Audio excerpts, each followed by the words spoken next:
19वीं शताब्दी में जब महर्षि दयानंद ने आर्य समाज की स्थापना की तो महर्षि के सामने जो लक्ष्य थे वो कितने महत्वपूर्ण लक्ष्य थे। आज आर्य समाज सदर का भी स्थापना दिवस है और इस पर विचार करते समय हम ये विचार करें कि जो समग्र आर्य समाज का संगठन है, इस संगठन का उद्देश्य क्या था, इस संगठन ने अपने उद्देश्य को किस अंश में प्राप्त कर लिया, उपलब्धियां क्या रहीं, क्या हम अपने लक्ष्य को प्राप्त कर सके या नहीं प्राप्त कर सके, और उन उपलब्धियों के पश्चात कहीं हमारा उद्देश्य पूर्ण हो गया हो तो हमारी प्रासंगिकता तो कहीं समाप्त नहीं हो गई। यदि आज भी आर्य समाज की प्रासंगिकता है तो फिर उस प्रासंगिकता के अनुरूप जो लक्ष्य हैं उनको प्राप्त करने के लिए पुरुषार्थ करने की आवश्यकता है। और यदि उस प्रासंगिकता का विचार करते हैं तो एक महत्वपूर्ण बिंदु और है कि हमारे सामने चुनौतियां क्या हैं, हमें उन चुनौतियों से कैसे पार पाना है। यदि इन सारे बिंदुओं पर हम एक साथ विचार करें और उनके समाधान ढूंढने का प्रयत्न करें, इतिहास का तात्पर्य और कुछ नहीं है। इतिहास का अभिप्राय केवल इतना है कि जो लक्ष्य थे, जो उद्देश्य थे, वो किस अंश में पूर्ण हुए, किस अंश में उनको पूर्ण करने के लिए प्रयास अपेक्षित है, ये देखने की बात है। मनुष्य के जीवन के जितने पक्ष हैं, महर्षि ने सब पक्षों पर कार्य किया। उनमें से बहुत सारे लक्ष्य भले ही पूर्ण न हुए हों, किंतु उस दिशा में जो सामाजिक कार्य ऋषि ने प्रारंभ किया था वो सरकार के एजेंडे में शामिल हो गए। अब उन कार्यों को सरकारें कर रही हैं और आर्य समाज ने ये मान लिया कि हमारा काम अब सरकार का काम हो गया, इसलिए अब ये हमारे संगठन का काम नहीं है। किंतु कई बार ऐसा मानने के कारण होता क्या है कि सरकारों के जब एजेंडे निर्धारित होते हैं और सरकारें उसके अनुरूप कार्य करती हैं तो बीच बीच में कुछ सरकारों के जो हिडन एजेंडे हैं, जो छिपे हुए एजेंडे हैं, वो भी बीच में आ जाते हैं और हमारा जो एजेंडा है वो कहीं ना कहीं पीछे छूट जाता है। 2-3 दृष्टियों से विचार कीजिए। महिलाओं के संदर्भ में जो महर्षि के समय की स्थिति थी उसमें से बहुत सारी कुरीतियां आज समाप्त हो चुकी हैं। सती प्रथा कानूनन बंद हो गई थी, अब व्यावहारिक रूप से भी नहीं होती है। विधवाओं की जो दुरावस्था थी वो महर्षि के प्रयत्नों से और हमारे पूर्वजों के प्रयत्नों से आज पूरे देश में विधवाओं की वह स्थिति नहीं है जो उस समय थी। किसी अंश में बहुत बड़ी पूर्ति उसकी हो गई। उस संदर्भ में बहुत ज़्यादा अब परेशान होने की लगता है कि आवश्यकता हमें नहीं रही है। अब विधवाओं की स्थिति हो गई। जहाँ शिक्षा का सवाल था कि अब महिलाओं को शिक्षा दिलाने में कोई मत पंथ वाला संकोच नहीं करता। एक और जो हमारे पौराणिक मित्र जो ऋषि दयानंद को सबसे ज़्यादा गालियाँ देते थे, ऋषि दयानंद का सबसे ज़्यादा विरोध करते थे, आज उनके आप कन्या विद्यालय देख लीजिएगा खुले हुए। सनातन धर्म गर्ल्स डिग्री कॉलेज, सनातन धर्म गर्ल्स इंटर कॉलेज, ये ऋषि दयानंद की जय है और उस सिद्धांत को मानने का परिणाम है। और अब आपको नई बात ये जाननी चाहिए कि जो ये मना करते थे कि स्त्रियों को वेद पढ़ने का अधिकार नहीं है, आज सरकारी सहायता लेकर के, संस्कृत अकादमियों के माध्यम से सहायता ले करके बालिकाओं के लिए वेद विद्यालय स्थापित कर रहे हैं। अभी अभी राजस्थान में बालिकाओं की वेद प्रतियोगिता हुई, वेद पाठ करने की, और किसने कराई? राजस्थान संस्कृत अकादमी ने कराई, कला और संस्कृति मंत्रालय के सौजन्य से हुई। अब सोचकर देखिए कि सरकार के एजेंडे में हमारी वो बात कहाँ तक पहुँच गई कि महिलाओं को वेद पढ़ने का अधिकार है या नहीं है, वो बिंदु विचारणीय नहीं रहा। भले ही कुछ धर्माचार्य कहते रहें, किंतु उनकी बात को कोई मान नहीं रहा और कोई सुन नहीं रहा। शंकराचार्य आज भी कहते हैं स्त्रियों को वेद पढ़ने का अधिकार नहीं है, कहते हैं, किंतु जो अगली पंक्ति थी कि पिघला करके इनके कान में सीसा और रांगा भर देना चाहिए, वो करने का साहस पूरे देश में तो क्या पूरी दुनिया में किसी का नहीं है कि किसी स्त्री के कान में शीश और रांगा भर दे। जो कहते थे कि वेद बोलती हो, वेद मंत्र का उच्चारण करे तो जिह्वा काट लेना चाहिए स्त्री और शूद्रों की, आज पूरी दुनिया में किसी का सामर्थ्य नहीं है, कोई कितना ही शक्तिशाली हो, कि वेद बोलने वाली किसी बालिका के, किसी महिला की जीभ को काट ले। है किसी का सामर्थ्य? तो एक अंश में ऋषि दयानंद की वो बात जो उस समय बड़ी विरोधी लगती थी, आज वो बहुत अंश तक स्वीकार कर ली गई। तो ये हमारी उपलब्धि हुई, लक्ष्य की प्राप्ति हुई। किंतु इस लक्ष्य की प्राप्ति बहुत सहज नहीं रही। इस लक्ष्य की प्राप्ति के लिए ऋषि दयानंद के अनुयायियों ने बहुत तप किया, बहुत त्याग किया। जालंधर में सबसे पहला कन्या विद्यालय खोला गया था, और जालंधर का जो सबसे पहला कन्या विद्यालय खोला गया था इस देश में, उस विद्यालय की ख्याति कितनी बढ़ी कि अंग्रेज अधिकारी ने स्वयं ये लिखा कि जालंधर इस देश का बहुत छोटा सा शहर है, कोई ऐतिहासिक नगर नहीं है कि जिसके कारण से जालंधर की विशेष पहचान बनती हो। किंतु जालंधर की एक विशेष पहचान बनी है, और वो पहचान क्या है कि सबसे पहला कन्या विद्यालय खोलने के कारण जालंधर की एक विशेष पहचान बनी है। और वो विद्यालय किसने खोला था? स्वामी श्रद्धानंद जी ने, और उनके साले थे। उनके साले ने मिलकर के, दोनों ने मिलकर के उस विद्यालय की स्थापना की थी। लाला देवराज ने, लाला भगत राम और स्वामी श्रद्धानंद जी। तो उसके बाद आप देखिए कितने विद्यालय खुले हुए हैं कन्याओं के, और कन्याएं आज वेद पढ़ रही हैं। राजस्थान का मैंने उदाहरण दिया, अभी वेद पाठ प्रतियोगिता हुई, उत्तर प्रदेश में पढ़ रही हैं। एक समय वो भी था कि जब बनारस हिंदू विश्वविद्यालय में एक बालिका वेद की कक्षा में प्रवेश लेना चाहती थी, तो उस समय मदन मोहन मालवीय जीवित थे, और उस समय उस विश्वविद्यालय के कुलपति सर्वपल्ली डॉक्टर राधाकृष्णन थे, और ये कह दिया गया था कि इसको वेद में प्रवेश नहीं मिलेगा, ये महिला वेद नहीं पढ़ सकती। आर्य समाज ने उस समय इतना बलपूर्वक प्रयत्न किया, इतना प्रेशर बनाया, इतना दबाव बनाया कि डॉक्टर राधाकृष्णन के रहते हुए और मदन मोहन मालवीय के रहते हुए मौलवी महेश प्रसाद जी की बेटी, जो वहीं प्रोफेसर थे, आर्य समाज के विद्वान थे, लिखते थे मौलवी, तो मौलवी महेश प्रसाद जी की बेटी को वेद में प्रवेश मिला था उसी विश्वविद्यालय में। वो पहला प्रवेश था। उसके पश्चात तो कितनी महिलाएं वेद से आचार्य कर चुकी, कितनी महिलाएं वेद पर पीएचडी कर चुकी। मैंने ही कई लड़कियों को वेद पर पीएचडी करा दिया, 6-7 को तो कम से कम कराया ही होगा।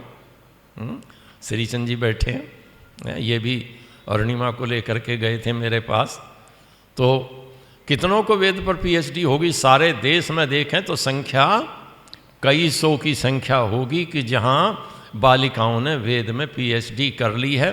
तो उस दृष्टि से ऋषि दयानंद का वो महिलाओं के संदर्भ में बहुत कुछ पूर्ण हुआ, किंतु नई समस्याएं भी समय समय पर आती रहती हैं। जैसे एक व्यक्ति की स्थिति क्या होती है, एक व्यक्ति बीमार हो जाए, और जब बीमार हो जाए व्यक्ति तो एक बीमारी ठीक होने लगती है तो दूसरी निकल आती है, और ख़ास तौर से तब जब शरीर में कमजोरी आ रही हो, रेजिस्टेंस ना रहा हो, तो एक बीमारी ठीक होने को होती है, दूसरी पैदा हो जाती है, दूसरी का इलाज कराओ, तीसरी हो जाती है। दर्द के लिए गोली खानी पड़ी, गोली खाने से पेट खराब हो गया, पेट खराब होने से कोई दूसरी समस्या हो गई। तो एक दुख में से दूसरे दुख, एक संकट में से दूसरे संकट, बीमारियां जैसे रूपांतरित होती रहती हैं और रूपांतरित होकर हमारे सामने आती हैं, ऐसे ही समस्याएं भी रूपांतरित होती रहती हैं, जो समाज का यथार्थ है। अब स्त्रियों की ये सारी समस्याएं हल हो गई, किंतु क्या आज स्त्रियों की कोई समस्या नहीं है? सोच कर देखिए, बहुत सारी समस्याएं हैं, और सब समाजों में समस्याएं हैं, अकेले हिंदू में नहीं है। मुसलमान बहनों की कितनी समस्या थी, पिछले दिनों सबने सुन पढ़ लिया, न्यायालयों के निर्णय ने और सारी चीज़ों ने क्या क्या मसले थे वो सब जानते हैं, उसकी ज़रूरत नहीं विस्तार करने की। किंतु जो अपने आप को हिंदू कह रहे हैं, क्या वहाँ आज महिलाओं की समस्या नहीं है? मुझे लगता है आज भी समस्या है, आज भी समस्या है। बहुत थोड़े से परिवार ऐसे होंगे जहाँ उन्हें उचित महत्व प्राप्त है, अन्यथा कहीं ना कहीं उन्हें प्रयास ये होता है कि वो दब करके रहें, नंबर 2 पर रहें, अभिभूत हो करके रहें। और यदि दुर्भाग्य से किसी के साथ ये घटना घटे कि वो विधवा हो जाए, 25 साल की अवस्था में विधवा हो जाए, 30 की में विधवा हो जाए, तो सोच करके देखिए उसके पास कौन से अधिकार रहते हैं। उसके पास संतान है तो कई बार वो कर सकती है कि संतान को लेकर जमकर बैठ गए कि हिस्सा लूँगी, किंतु जिसके पास संतान नहीं है और यदि पति की सरकारी नौकरी नहीं है और पति ने उसको नॉमिनी नहीं बनाया है कहीं, तो सोच करके देखिए कि आज भी महिला किन स्थितियों से गुजरती है। महिला किन स्थितियों से गुजरती है। जिन स्थितियों से महिला को गुजरना पड़ता है, वो विवाह होकर अपना घर छोड़कर आई कहीं, दौर्भाग्य से विधवा हो गई, आज उसके पास क्या है। समाज कितना बदला है। कह देते हैं कि इसको ले जाओ लड़की वालों को और इसको कहीं दूसरी जगह व्यवस्था कर दो। यदि वो नहीं व्यवस्था करनी चाहती तो उसको पति की संपत्ति क्यों नहीं मिलती। कानूनन बातें बहुत कहने के लिए बहुत सारे इफेक्ट बट लग सकते हैं, किंतु यथार्थ देखिए आज भी कहीं ना कहीं महिलाओं को उस संदर्भ में बहुत सारी सुरक्षा की जरूरत है। इसके कुछ दूसरे पक्ष भी हैं, वो दूसरे पक्ष भी हैं, किंतु मैं उन्हीं पर चर्चा करने लगा तो बात में रोज का व्याख्यान तो ऐसा होता, कहीं चलता और कहीं छूट जाता है। आज कोशिश करूंगा अपने इस समय के बीच में जितने बिंदु मैंने प्रारंभ में संकेत किए थोड़ा थोड़ा सबको छू लें हम, तो उन पर विचार करने की ज़रूरत है और समाज को जागरूक करने की ज़रूरत भी है। उसमें बहनों का भी दोष है, बेटियों की भी कहीं त्रुटि भूल होती है, तो उनकी वो त्रुटि सुधारने की भी ज़रूरत है और वो काम मिल करके हो सकता है सामाजिक स्तर पर, सामाजिक चेतना से। यदि सामाजिक चेतना जागृत कर दी जाए तो इन बहुत सारी समस्याओं के समाधान हो सकते हैं और वह काम कोई और नहीं करेगा, सामाजिक संगठन करेंगे। राजनीतिक संगठन तो कानून बना सकते हैं हद से हद, इसके बाद उनका दायित्व समाप्त। तो हमारे लिए अभी उस क्षेत्र में काम करने की संभावनाएं मुझे लगता है।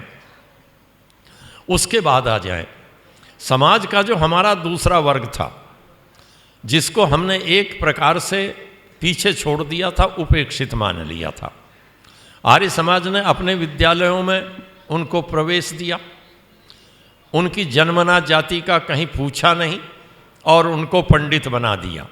राजनीति ने जो किया सो किया, किंतु उसके पश्चात कहीं ना कहीं आर्य समाज ये मान करके बैठ गया कि अब अछूतोद्धार का काम जो आर्य समाज करता था ये सरकार ने स्वीकार कर लिया और अब ये सरकार के एजेंडे का प्रमुख काम हो गया। अब हमें इसमें कुछ करने की आवश्यकता नहीं है।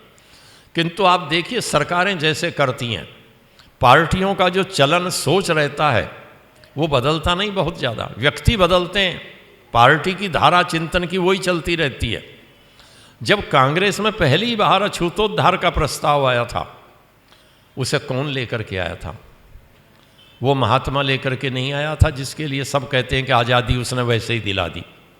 ध्यान रखिए, अछूतोद्धार का पहली बार प्रयास कांग्रेस के अमृतसर अधिवेशन में 1919 में स्वामी श्रद्धानंद ने प्रस्तुत किया था और उन्होंने ये प्रस्तुत किया था कि समाज का जो ये वर्ग है, इस समाज के अपलिफ्टमेंट के लिए, इसके उद्धार के लिए कि हमारी पार्टी को कोई नीति बनानी चाहिए, कोई नीतियां बने। और 1919 में कांग्रेस ने उसमें कुछ भी नहीं किया। उसके बाद काकीनाडा अधिवेशन हुआ कांग्रेस का, आप इतिहास पढ़िए काकीनाडा अधिवेशन का। काकीनाडा अधिवेशन में स्वामी श्रद्धानंद जी ने बलपूर्वक उस प्रस्ताव को उठाया कि समय निकल गया, 3 वर्ष हो गए, 22 आ गया, अभी तक कांग्रेस ने अछूतोद्धार के लिए कुछ नहीं किया। और उस समय जो एक चतुर व्यक्ति करते हैं, राजनीतिज्ञ करते हैं हमेशा कि एक कमेटी बना दो, जिस विषय को तारपीड़ो करना हो, जिसे बट्टे खाते डालना हो, जिस विषय का फैसला ना करना हो, उसके लिए 3 आदमियों की 5 आदमियों की कमेटी बना दो और वो विषय लटकता रहता है। फिर कभी कमेटी की रिपोर्ट आएगी, कभी फिर रिपोर्ट पर विचार होगा, कभी कहेंगे नहीं पुनर्विचार की आवश्यकता है, और उस समय जो कमेटी बनाई गई 3 व्यक्तियों की, कमेटी बना करके जब स्वामी जी ने कहा कि इसके लिए बजट चाहिए, अछूतोद्धार के लिए, दलित वर्ग का उद्धार करने के लिए जो योजनाएं बने उनमें पैसा लगे, कांग्रेस अपने फंड से पैसा दे, और जो उसके लिए बजट एलोकेशन था वो इतना थोड़ा था कि उसमें कुछ भी नहीं हो सकता था, और बजट का एलोकेशन तो रहा पर अलॉट ही नहीं हुआ, वो काम ही कुछ नहीं हो पाया। और स्वामी श्रद्धानंद जी कांग्रेस ही छोड़ गए, बहुत सारी बातों के कारण कांग्रेस ही छोड़कर चले गए, अलग वो अछूतोद्धार का काम करते रहे। उन्होंने शुद्धि सभा बनाई, अछूतोद्धार का काम किया, किंतु धीरे धीरे परिस्थितियां बदलीं, सरकार को वोट चाहिए, उनकी मजबूरी हुई तो बहुत सारे कानून भी बन गए। किंतु उसके बनने के बाद भी आप एक व्यक्ति को बड़े पद पर बैठाइए और सारी जिंदगी ये बताते रहिए ये वो है, ये वो है, ये वो है, वो सिस्टम आज भी चालू है। किंतु जिन्हें फ़ायदा पहुंचता है वो सोचते हैं कि हमें फ़ायदा मिल रहा है, पहले फ़ायदा ले लो। कोई बाद में कहता है हमें ये दलित हैं, ये उस जाति का, ये उस जाति का है, 3 साल बाद एफिशिएंसी बार क्रॉस करनी होगी तो भी पता लग जाएगा किस जाति का, प्रमोशन होगा तो अलग कैटेगरी में कर दो कि ये उसका है। तो ये क्या है? उस व्यक्ति को सम्मान का जीवन नहीं, उसको ये लालच तो है कि तेरा प्रमोशन हो रहा है, उस लालच से तो चुप है। किंतु समाज में समता और समरसता नहीं आई, और यदि समाज में समता और समरसता आ गई होती तो सोच करके देखिए हिंदू समाज आज जिस स्थिति में, इससे बहुत बेहतर स्थिति में होता। इसे ये चिंता नहीं होती कि ईसाईयत आ रही है, इसे चिंता नहीं होती इस्लाम के आक्रमण हो रहे हैं, ये चिंताएं इसलिए हैं कि हमारे कुछ वर्ग कहीं ना कहीं खिन्न बने रहते हैं। तो उस संदर्भ में भी आर्य समाज को आज भी चिंतन की आवश्यकता है। आज भी हमारे पास मैदान है कि हम उस क्षेत्र में भी प्रचार कुछ ना कुछ करें और सोचें। उसके बाद चलिए शिक्षा के क्षेत्र में जो ऋषि दयानंद नई पद्धति लाना चाहते थे, आर्ष पद्धति, उस आर्ष पद्धति का ध्येय ऋषि दयानंद का पुरातन परंपरा से जोड़े रखने का था। किंतु ऋषि दयानंद नूतनता के विरोधी नहीं थे, ऋषि दयानंद ज्ञान के विरोधी नहीं थे। जहाँ से ज्ञान आ सकता है, जहाँ से अच्छी चीज़ मिल सकती है, ऋषि दयानंद उस सब के समर्थक थे। तो आवश्यकता तो यह थी कि अपनी उस प्रणाली के साथ जितने आधुनिक विषय हैं उनको जोड़ दिया जाए, और हमने आधुनिक विषय तो जोड़े नहीं और पुराने विषयों को छोड़ दिया, बस केवल नाम वहाँ से उठाकर टेक दिया, गुरुकुल इंटरनेशनल, गुरुकुल विद्यापीठ, ये सब इस तरह तरह के नाम जो हैं ये छलावा है। और ये बना बना करके हम सोचिए उसमें कौन सी धर्म शिक्षा दे रहे हैं। कोई धर्म शिक्षा हम विद्यार्थी को नहीं दे रहे। धर्म शिक्षा का तात्पर्य केवल पुरोहित तैयार करना नहीं है, धर्म शिक्षा का तात्पर्य पुजारी बनाना नहीं है। धर्म शिक्षा का अभिप्राय था व्यक्ति को सभ्य सामाजिक बना देना। धर्म शिक्षा का अभिप्राय था व्यक्ति को राष्ट्र का ऐसा प्रबुद्ध नागरिक बना देना जो राष्ट्र के प्रति अपने कर्तव्यों को भली प्रकार से समझता हो। और यदि ऐसा व्यक्ति बीएसएफ में जाकर के सीमाओं पर पहुंचे तो सीमाओं पर बैठ कर के उसका आदर्श वाक्य तो ये हो कि मैं अभी सीमा पर आ गया हूँ, न तो यहाँ से कोई तस्कर गुजर सकता है, न जंगल में रहने वाला व्यक्ति कोई इधर से उधर जंगली पदार्थों को इधर से उधर ले जा सकता है, और जो किसी प्रकार के भी अनाचारी व्यक्ति हैं वो यहाँ से नहीं गुजर सकते। उनके रहने के लिए कोई ठिकाना नहीं है, उनके लिए कोई स्थान नहीं है, क्योंकि मैं यहाँ पर हूँ, मैं उनसे समझौता नहीं कर सकता। क्यों नहीं समझौता कर सकता? कि मैंने इस मातृभूमि का अन्न खाया है, इसके पदार्थों से मेरा शरीर बना है, इस मातृभूमि की रक्षा करना मेरा दायित्व है।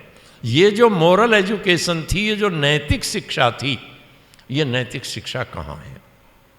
हम सब कुछ विषय पढ़ा रहे हैं, भौतिकी पढ़ा रहे हैं, रसायन पढ़ा रहे हैं, जीव विज्ञान पढ़ाते हैं, कृषि विज्ञान पढ़ाते हैं, सारी चीज़ें तो पढ़ाते हैं, किंतु मनुष्य मनुष्य कैसा बना रहा है, मानवीय मूल्य क्या हैं, उन मानवीय मूल्यों के लिए शिक्षा में स्थान कितना है? कभी सरकारें लगा देती हैं मोरल एजुकेशन के नाम पर 50-60 पन्ने की पुस्तिका, और लगाने के बाद कह देती हैं इसकी परीक्षा तो होगी पर इसके मार्क्स नहीं जोड़े जाएंगे, आप उसमें पास हो या फेल। एग्जाम में तो अपीयर होना जरूरी, किंतु पासिंग मार्क्स लाना जरूरी नहीं, पास होने के कुछ नंबर आने जरूरी नहीं। उत्तर प्रदेश में हुआ, मॉरल एजुकेशन के नाम पर लगी 8वीं तक किताब, और उसमें पास होना कोई ज़रूरी नहीं। तो सोचिए कोई क्यों पढ़ेगा उसे, किस तरह से पढ़ेगा। तो उस संदर्भ में शिक्षा के साथ नए नए प्रयोग करने की आवश्यकता है। शिक्षा में नया प्रयोग हो, विद्यालय चलाइए, फिजिक्स पढ़ाइए, सब कुछ पढ़ाइए, किंतु उसके साथ साथ जो भारतीय ज्ञान परंपरा है कि हमारे पूर्वज इस विषय को इतनी जानकारी रखते थे। हालांकि सरकार ने एक प्रयत्न किया है जो अच्छा है कि भारतीय ज्ञान परंपरा से जोड़ रहे हैं। यदि आप किसी को ये बता देंगे कि ये फिजिक्स वाला जो फिजिक्स की शोध नई नई है, देखिए ये महापुरुष हमारे ये कहते रहे इस संदर्भ में, उन्हें आप बराबर बराबर कोट करते चले जाएं, रखते चले जाएं, तो कम से कम उस व्यक्ति को भारतीय सभ्यता, संस्कृति और इतिहास से नफरत नहीं हो सकती। उसको लगेगा कि मेरे पूर्वज भी बड़े थे, मेरे पूर्वज भी विवेकवान थे और मेरे पूर्वज ये सब जानते थे। उस सारी चीज़ों को कहीं ना कहीं एजुकेशन में इंट्रोड्यूस करने की ज़रूरत है, लागू करने की ज़रूरत है। ये सरकार ला रही है तो अच्छी बात है, किंतु हम सचेष्ट हों, जहाँ ढील आने लगे हम जागरूक हों, सरकार को चेताएं, अपनी बात बार बार कहें, तो कहीं ना कहीं उस दिशा में सरकार का विचारधारा के साथ मिलने का भी एक लाभ होता है। आपका मन जिसको करे उसको वोट दीजिए। मैं आज तक किसी राजनीतिक मंच पर नहीं बैठा, किसी पार्टी के मंच पर नहीं बैठा, कोई ढूंढ कर नहीं बता सकता, और किसी जातीय सम्मेलन में मैंने पांव नहीं रखा आज तक, किसी जातीय मंच पर नहीं गया, किसी से कोई सम्मान स्वीकार नहीं किया, माला स्वीकार नहीं की किसी की, ना राजनीतिक दलों के मंच पर गया और ना जातीय सम्मेलन में गया। इसलिए मैं आपको बिल्कुल ठीक ठीक वो बात कहूँगा जो मुझे अच्छी लग रही है। आपको कैसी लगती है आप सोचिए। राजनीति का इतना लाभ है, सरकार कोई कहती है हम करना चाहते हैं या ना करें, यदि वो हमारे सिद्धांतों का विरोध नहीं कर रही, जिन नीतियों को हम लागू कराना चाहते हैं उन्हें वो लागू करने में थोड़ा बहुत सहयोग करने को तैयार है, उसका विरोध नहीं करती, तो हमें अपनी नीति लागू करवाने में ढील नहीं करनी चाहिए। और आज समय है भारतीय ज्ञान परंपरा को लागू कराने का। वो लागू हुई और हमने अध्यापक तैयार नहीं किए, ध्यान रखिए, बड़ा ज़रूरी है। हमने अध्यापक तैयार नहीं किए या हमारी विचारधारा के जो अध्यापक हैं उनको प्रोत्साहित नहीं किया कि आपको इसको बढ़ाना है, तो सरकार का प्रयास अधूरा रह जाएगा। सरकार का प्रयास अधूरा नहीं होगा, हमारा उद्देश्य अधूरा हो जाएगा। इसलिए वो दिशा हमारे सामने आज भी खुली हुई है। और उसके बाद ऋषि दयानंद का एक महत्वपूर्ण लक्ष्य था, समय तो बहुत हो गया है आपका, हाँ देखिए, एक महत्वपूर्ण लक्ष्य था, और वो महत्वपूर्ण लक्ष्य था मनुष्य के जीवन से अंधकार की निवृत्ति करा देना। वो अंधकार चाहे धार्मिक विषयों को लेकर के हो, वो अंधकार चाहे धार्मिक विषयों को लेकर के हो, ईश्वर के विषय को लेकर के हो, वेद के विषय को लेकर के हो, किसी भी विषय को लेकर के यदि मनुष्य के जीवन में कोई अंधकार है, अज्ञान है, उस अज्ञान की निवृत्ति करना, ये हमारा लक्ष्य था। ऋषि दयानंद ने उसी के लिए वेद भाष्य प्रारंभ किया। और ऋषि दयानंद ने एक बार कहा था कि जिस दिन वेद का भाष्य पूर्ण हो जाएगा उस दिन सूर्य के सदृश प्रकाश होगा, किसी का सामर्थ्य नहीं होगा कि फिर उस प्रकाश को ढांप सके, अर्थात जो वेद का भाष्य होने से प्रकाश हो जाएगा संसार में, उसे कोई रोक नहीं सकेगा। वो संयोग जो नहीं हुआ, ऋषि का भाष्य कितना रहा, ऋग्वेद के 7वें मंडल के 61वें सूक्त के दूसरे मंत्र तक का भाष्य हुआ, आगे का सारा भाष्य रह गया। 7वां मंडल रह गया, 8वां रह गया, 9वां रह गया, 10वां रह गया। खैर हमारे कुछ विद्वानों ने काम किए, 8वें मंडल पर आज भी किसी का भाष्य नहीं है। कोई जिसे हम प्रामाणिक भाष्य कह सकें हम करा नहीं पाए। 8वें मंडल पर भाष्य नहीं आया। यजुर्वेद का ऋषि ने भाष्य किया, सामवेद के भाष्य आए 2-3 अलग अलग शैली से। अथर्ववेद को जादू टोने की विद्या कहते हैं। एक बार ऑल इंडिया ओरिएंटल कॉन्फ्रेंस में एक ओस्लो के प्रोफेसर आए थे। ओस्लो यूनिवर्सिटी में वो अरबी के प्रोफेसर थे। संस्कृत में इसलिए आए थे क्योंकि उन्होंने बनारस में रह करके संस्कृत पढ़ी थी। बड़ी लंबी दाढ़ी, बिल्कुल सफ़ेद। और उन्होंने कहा कि मैं भारत इसलिए आया था, मैंने ये सुना था अपने देश में कि ये जादूगरों का देश है, सपेरों का देश है और इसमें जादू विद्या बहुत है। तो ये सोच करके मैं ये आया कि मैं भी संस्कृत में जो जादू विद्या है मैं उसको सीखूं और आ करके बनारस में रहे। और 3 वर्ष तक जो आज संपूर्णानंद संस्कृत विश्वविद्यालय है उसमें उन्होंने संस्कृत पढ़ी। उन्होंने कहा कि ये मेरा दुर्भाग्य, मुझे संस्कृत में नौकरी नहीं मिली और ओस्लो जा करके मुझे फिर अरबी पढ़ानी पड़ रही है। किंतु जिस देश की ख्याति ये बन गई हो कि ये जादू टोने का देश, बाजीगरों का देश, सपेरों का देश, और किस लिए? क्योंकि 4 वेदों में से एक वेद इसी जादू विद्या का वर्णन करने वाला अथर्ववेद है। अब सारे संस्कृत वालों के मन से, पूरी दुनिया के मन से ये निकाल देना कि अथर्ववेद जादू टोने का वेद नहीं है। अथर्ववेद राज्य कैसे चलाया जाए, पृथ्वी पर मनुष्य कैसा रहे, सामाजिक जीवन बिताने का, पारिवारिक जीवन बिताने का, चिकित्सा शास्त्र का वेद है। जादू टोने का वेद नहीं है। ये प्रतिष्ठित करने के लिए जितना प्रयत्न होना चाहिए था वो आज भी कहीं ना कहीं मुझे लगता है अपेक्षित है, वो अधूरा है। उस ओर काम करने की ज़रूरत है। अब चुनौतियां हमारे सामने क्या खड़ी हुई हैं, मैं उपसंहार करता हूं संक्षेप करते हुए। हमारे सामने चुनौतियां क्या खड़ी हुई हैं। देखिए, कोई परिवार वृद्धि करता है, बढ़ता है, तो धीरे धीरे परिवार के सदस्यों में ये आता है कि हम बहुत बड़े हो गए, हम बहुत बढ़ गए। जो उस परिवार को नीचे से ऊपर लेकर के जाते हैं उसके मन में भी आ जाता है, और कई बार उसके मन में नहीं आता, पर अगली पीढ़ी के मन में निश्चित आता है कि हम कुछ हैं। तो आर्य समाज के साथ भी मुझे लगता है वही स्थिति हुई। हमारी पहली पीढ़ी, हमारी दूसरी पीढ़ी चली गई और तीसरी पीढ़ी आते आते हमें ये लगने लगा कि हमसे बढ़िया दुनिया में कोई संगठन नहीं है। और जब हम दुनिया में सबसे बढ़िया हैं तो हमारी बात सबसे बढ़िया, हमारा आचरण सबसे बढ़िया। उसका बढ़िया होना जरूरी नहीं, ये भ्रम पाल लेना कि हम सबसे बढ़िया हैं, बस यही खराबी की जड़ है। और हमने ये मान लिया, एक एक सदस्य ने, मैंने मान लिया कि मैं जो कहूँगा वो तो शाश्वत सत्य है। और स्वामी चंद्रदेव जी जो कहेंगे वो 2 आने की बात, योगेश जी ने जो कही वो 1.5 आने की बात। और परिणाम क्या हुआ? स्वामी जी ने कहा नहीं ऐसा है। मैंने कहा नहीं, स्वामी जी क्या जाने। योगेश जी ने कहा नहीं डॉक्टर साहब ऐसा। मैंने कहा आपको क्या पता। ये जो प्रवृत्ति हमारे अंदर आई है, बुरा मत मानिए, हम में है, सब में।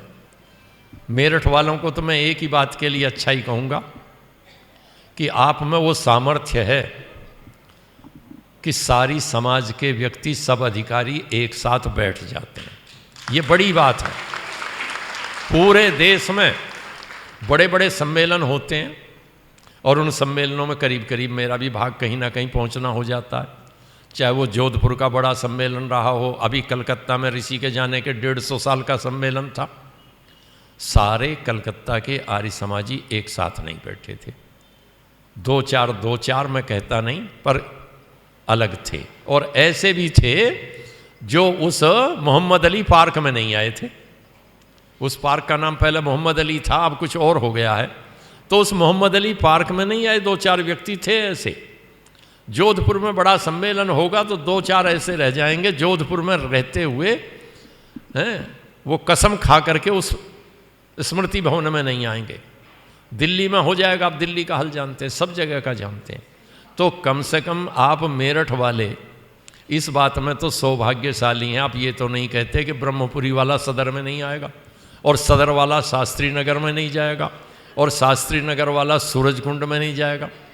तो ये जो अच्छाई है, इस अच्छाई का ये भी मानिए कि आपका दायित्व बढ़ता है, इस अच्छाई से आपकी जिम्मेदारी बढ़ती है। ये जो लक्ष्य पूरा करना है, अपनी बात दूसरों तक पहुंचानी है, वो अकेले अकेले पहुंचानी बड़ी मुश्किल है। मैं 2 व्यक्तियों तक पहुंच सकता हूं, मैं 4 तक पहुंच सकता हूं।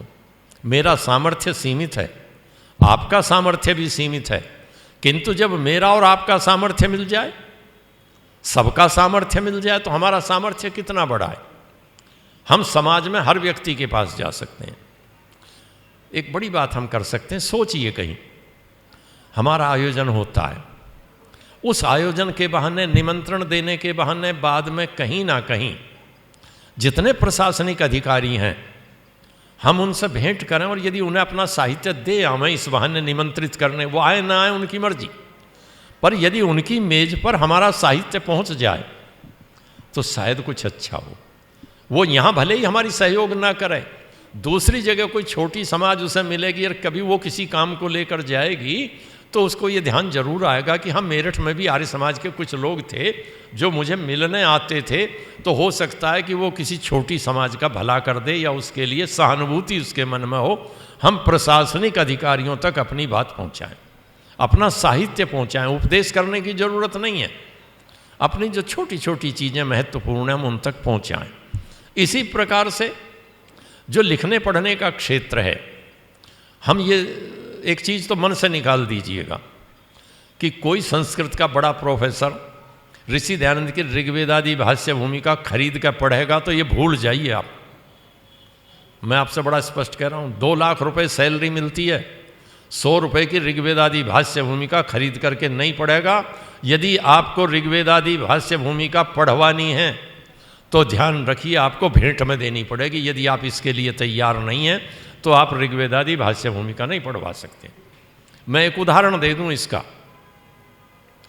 2008 में कुरुक्षेत्र यूनिवर्सिटी में AIOC हुई। हम कुछ लोगों का विचार हुआ कि अपनी चीज़ें भेंट कर दें, हालांकि बाद में शिकायतें भी हुई, पर सब काम चलते ही हैं, ये तो चलते रहते हैं। उसमें मेरी पारस्कर की व्याख्या थी, ऋग्वेदादि भाष्य भूमिका थी, और स्वामी सत्यानंद जी का लिखा हुआ श्रीमद् दयानंद प्रकाश था। 3000 ऋग्वेदादि भाष्य भूमिकाएँ, 3000 पारस्कर, 3000 श्रीमद् दयानंद प्रकाश सबके किट बैग में रख दिए, जो सोविनियर छपी थी उसके साथ पूरा बोझ करके, और 3000 विद्वानों को दे दिया। अब जो नहीं पढ़ने वाला था उसके पास भी ऋग्वेदादि भाष्य भूमिका गई, ऋषि का जीवन भी गया। अब कैसे पढ़ते हैं आदमी, मैं उदाहरण दूं। हैदराबाद में संस्कृत अकादमी में एक सेमिनार थी, और जो डायरेक्टर थे वो आजकल दिल्ली में वाइस चांसलर हैं, डॉक्टर श्रीनिवास वरखेड़ी। ये डायरेक्टर थे अकादमी के। जो इनके साथ काम कर रही थी वो हमारे एक परिचित आर्य समाजी की पत्नी थी। बात हुई क्या रहना चाहिए, परामर्श होता रहा, लिखते पढ़ते ये हुआ कि ऋषि दयानंद का संस्कृत को योगदान विषय पर सेमिनार हो जाए। डॉक्टर महावीर अग्रवाल, मैं, इधर से हम 2 ही लोग थे उत्तरी भारत से, हम शामिल हुए। उसमें तिरुपति से एक प्रोफेसर आए, और जो प्रोफेसर आए उन्होंने जब बात करने लगे तो उन्होंने कहा कि मैंने ऋषि दयानंद के बारे में, उन्होंने हालांकि स्वामी शब्द प्रयोग किया, कि मैंने स्वामी दयानंद के बारे में 2008 से पहले एक अक्षर भी नहीं पढ़ा था। एक प्रोफेसर कह रहा है नहीं पढ़ा था, किंतु जब कुरुक्षेत्र के कॉन्फ्रेंस में हम गए तो हमें 3 पुस्तकें मिली। एक के लिए मेरा उल्लेख किया, वो इनका था, एक जीवन चरित था, और एक ऋग्वेदादि भाष्य भूमिका थी। तो कहते हैं कि मैंने ऋग्वेदादि भाष्य भूमिका को पढ़ा, और जब मैंने पढ़ा तब जाना कि ऋषि दयानंद वेद के बारे में क्या कहते हैं, और उस संदर्भ में जो उन्होंने चर्चा की वो बहुत अच्छी चर्चा थी। मुझे तो इसलिए प्रसन्नता हुई कि उन ग्रंथों पर जो व्यवहार हुआ था, यदि एक प्रोफेसर ने भी पढ़ लिया 3000 में से, मैं तो संतुष्ट हुआ। 3000 में से एक ने पढ़ लिया, मैं संतुष्ट हुआ। तो इसलिए साहित्य का वितरण हम जरूर पहुंचाएं। ये बड़ी चुनौती है, हमारे सामने विचारधारा पहुंचाने की। हमारी विचारधारा, देखिए ये भ्रम से निकाल देना चाहिए कि मेरा शब्द बहुत मूल्यवान है और मेरा व्याख्यान इतना बढ़िया, जो सुन लेगा उस तुरंत आर्य समाजी हो जाएगा पलट के। ये भ्रम मुझे बिल्कुल नहीं है। आप भी बिल्कुल अपने मन से निकाल दीजिएगा कि आप जिसको समझा देंगे वो तुरंत आर्य समाजी हो जाएगा। ये भ्रम मत रखिए। आप दो चीज़ें आपके पास हैं, या तो आपके पास ऋषि दयानंद के शब्द हैं और या आपके पास वेद के शब्द हैं। ऋषि दयानंद के शब्दों को संक्षेप में पहुंचा दीजिए, बड़े पोथे में नहीं, संक्षेप में पहुंचा दीजिएगा, और या वेद की बात को संक्षेप में पहुंचा दीजिएगा, तो भी वो आपसे प्रभावित इसलिए हो जाएगा कि आप वेद के मानने वाले हैं, वेद के वाहक हैं। यदि आप दयानंद को पहुंचाएंगे तो आपको दयानंद का मैसेंजर मान लेगा, किंतु मेरी बात से वो पलट जाएगा। ये विश्वास मुझे नहीं रखना चाहिए, आपको भी नहीं रखना चाहिए। हमें सामूहिक रूप से कुछ चीज़ें विचार करनी चाहिए। इसी तरह की और चुनौतियां हैं। वो चुनौतियां हैं जो साधनहीन समाजें हैं। इतना बड़ा उत्सव कोई समाज नहीं करा सकती। 2.5 क्विंटल सामग्री की बात मैं करने लगूं, कौन सी समाज कराएगी? कोई नहीं करा सकती। थोड़ी थोड़ी मेरठ वाले तो सब करा लेंगे, ये करा लें, किंतु जहाँ 250 ग्राम सामग्री की व्यवस्था नहीं है, वहाँ 250 ग्राम सामग्री लेकर के यज्ञ करने की व्यवस्था हमें करनी चाहिए। उन तक कम से कम हम यज्ञ को पहुँचा दें, बस उतने ही रूप में। ऋषि दयानंद को पहुँचा दें ऋषि दयानंद के शब्दों में, अपने में नहीं। और ये प्रयास करने की आवश्यकता है। तो मैदान अभी भी खाली पड़ा हुआ है। वो केवल ईसाइयों का एकाधिकार नहीं है, मुसलमानों का एकाधिकार नहीं है। हमारा अधिकार उन दोनों से पहले है इस देश में, और हम अपने अधिकार का उपयोग करेंगे। शायद ये प्रेरणा हमें मिलेगी। और क्योंकि मेरठ के लोग संगठित हैं, आरपी सिंह जी बैठे हैं, मैं नाम लेकर संबोधन नहीं करता रहा। आरपी सिंह जी बैठे प्रधान हैं, जिला सभा के भी हैं और केंद्रीय समिति के भी प्रधान हैं। आरपी सिंह जी की जिम्मेदारी मेरे से दोगुनी है। सेठी जी की जिम्मेदारी मेरे से 3 गुनी है, क्योंकि ये थापर नगर के भी पदाधिकारी बने बैठे हैं। आरपी सिंह जी की भी जिम्मेदारी एक और है कि बेटा मंत्री है, ढील करेगा तो वो जिम्मेदारी भी इन्हीं की है। तो दायित्व तो हम सबका है, किसी दूसरे पर टालने से नहीं। हम मिलकर के प्रयास करें, और अगले 3 वर्षों में हम चाहें तो हमारी संख्या दोगुनी हो सकती है, इससे अधिक भी हो सकती है। हम सब मिलकर प्रयत्न करेंगे तो हम निश्चित सफल होंगे।